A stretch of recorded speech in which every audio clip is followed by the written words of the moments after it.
Hey there, and welcome. With all the heavy headlines coming at us 24/7, you ever wonder where we can find moments of real connection, of actual celebration?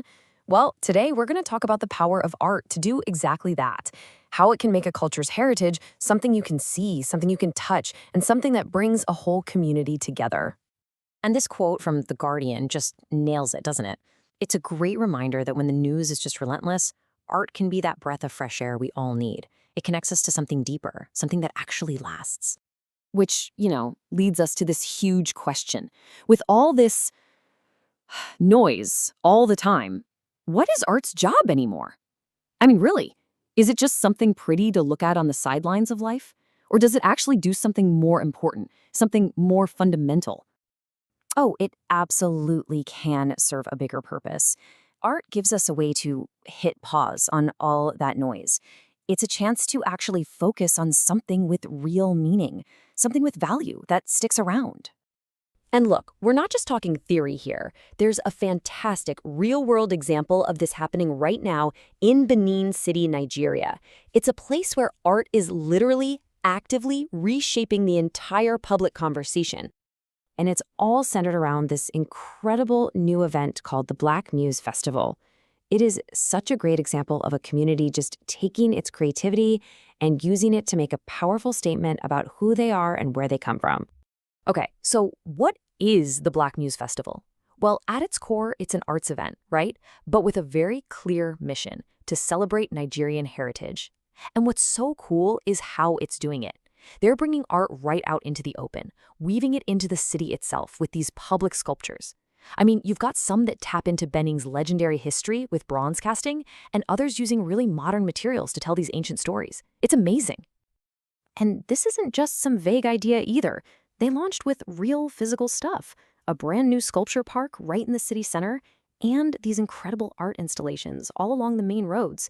Think about that. This is art you don't have to go to a museum to see.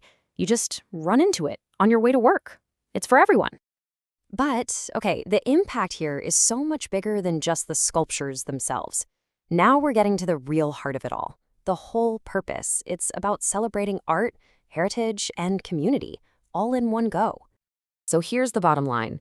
The Muse Festival is really a celebration of identity. That's it.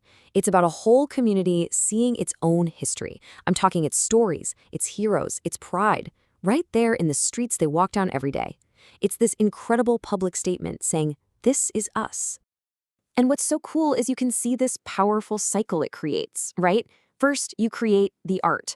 Then, that art starts to engage the community. Suddenly, it's a landmark, a place to meet up, something everyone's talking about. And because of that shared experience, the whole community's connection to its own heritage just gets stronger. It becomes more real, more vibrant, more present. So this whole story out of Benin City, it really brings us back to a bigger universal idea. It shows us exactly why public art, anywhere in the world, is just so important. Just think about it like this. The daily news, it's temporary. It's designed to be. What's a huge headline today is basically forgotten by next Tuesday. But the story of a culture, when you capture it in art, that stuff lasts. That's a conversation that can go on for generations. So if there's one thing to take away, it's this. Public art has this kind of two-sided power. On one hand, it physically changes our public spaces, turns a regular park into a place with meaning. But at the exact same time, it's shaping our collective memory. It literally becomes a permanent part of how a community tells its own story. And that kind of leaves us with one last thing to think about. Look around your own town, your own city. What stories are being told in your public spaces? And maybe the even bigger question is, what stories aren't being told? What stories could art start telling right where you live?